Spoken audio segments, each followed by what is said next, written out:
All right, guys, sometimes you have to admit defeat in order to move forward, and I think I've reached that point. This is a lock by Lok Doktor. It's a challenge lock. He said it was in the letter, it was his first challenge lock. I have gotten a series of very deep fault set. I've tried it both clockwise and clockwise. That's about as deep as I've gotten. I cannot get any feedback or find a T-pin or anything. I've also gotten a deep fault set roughly to this mark that he put here. And in the note, he says, when you gut it, make sure you line up. There's a mark. Well, we can lose it now. There's a mark here. He said, line these up, and that's about the only way you're going to successfully gut this thing. So I do have a key. So let me back this up. Let's gut it together. You managed to escape the first 3 hours of attempted picking anyway. It is a quick set. And actually, he sent me 3 locks. He sent me 2 really nice Lockwoods, and I grabbed what and this is days ago, I grabbed what I thought was going to be the easy one to pick, and clearly, oh, look at that. Yeah, but that's clearly not the case. Let's see what we got here.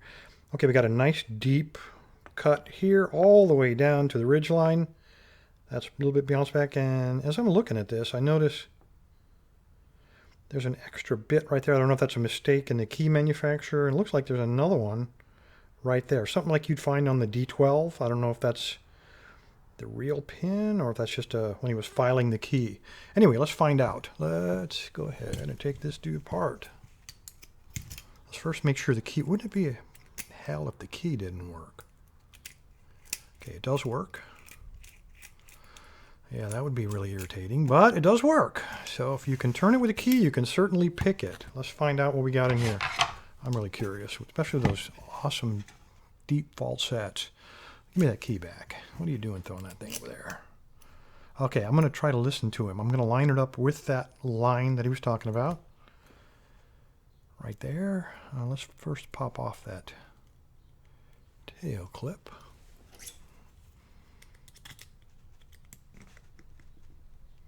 Maybe.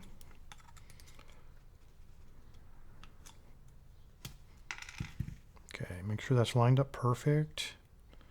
I'm gonna try to follow some advice. Need a medium. Tell you what, we got a ridge here, and because I suspect that there is a T-pin that I simply couldn't reach, I am going to take a shim and put him in there, just to bridge that gap to avoid getting caught up. Be shame to get this far and then screw up at the very end. All right, here we go. Lined up, yes. And that shim is definitely caught already. And he's going nowhere. Maybe I've got the wrong size here. Nope, he looks right. Let me slide that shim in a little further because something was stopping it. Okay, we're still lined up. Yep.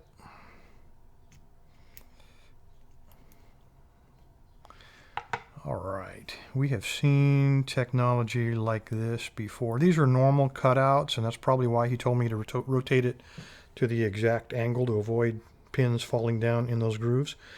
We've seen this before. This is a floating plate. Well, let's go ahead and take this out of here. Okay, it is only 5 pins. I can't imagine how much pain I've gone through to get through friggin' 5 pins. Push him down, and we have a floating plate which literally will create a double shear line for us. So that's probably what was catching up. Put him right there. Very nicely done. You can see he's machined that off there. Oh, come on, give me some focus here. There we go. Beauteous. Beauteous job. And on the bottom here, yeah, it's just rounded. So there's quite a gap in there for things to get twisted and caught up in. I'm sure that was by design. Let's go ahead and dump these bad boys out. See if they're all single piece or... You'll notice, before I dump them, this one is stuck all the way up. So he was literally right up on that plate, and there's a groove in him to get caught. Oh, that's a 2-piecer. To get caught on that plate. Awesome work. I'm starting to not feel so bad. I mean, I get this inferiority complex. You guys send in all these things that I can't open. This one, I don't feel so bad about, quite honestly, at this point. Get this guy back over here. Put him right. And the last last guy looks like that's probably that T-pin that I couldn't get, but that ledge was caught up probably on that moving part. So once it wedges in there, you're not going to get any feedback, and you're also not going to get it picked. Everything else very nicely done. I don't see any threads in there, as if it matters. I mean, it was hard enough without threads. Try to imagine how rough it would be with those threads. All right, let's take a look and see what we got up here.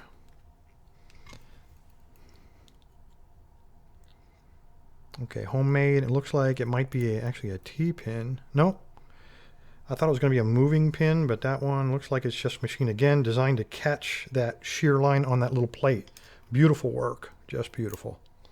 Get that spring out of there. Okay, we got another one of these really ugly pins designed to catch that plate.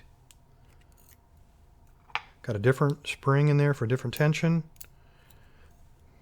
Okay, we got, I think this is a standard pin. I'm looking for little cracks in it, like it might be a split pin, but it is not. And again, we have a different spring for different tension. Okay, it looks like we're pretty consistent here. These are beautifully done, nicely edged and nice and sharp, all designed to catch that shield, or that little plate. I could have probably picked on this for years and never hit just the right combination. And the last one is also identical. Very nice work. Pull that out of there, get the spring. Put it right here. Again, it's a, he's the same as number 2, I think. We turned this around because all these guys were like this. He was just floater, and there's a T-pin. All right, here's what we're looking at, guys. This is just beautiful work, very well thought out. I think Lok Doktor has definitely earned his name. I don't feel bad. I really don't. These are all really nasty. These are all perfectly sized, it looks like. So when they come down, let me grab this guy. So when they come down out of the top, come on, focus for me.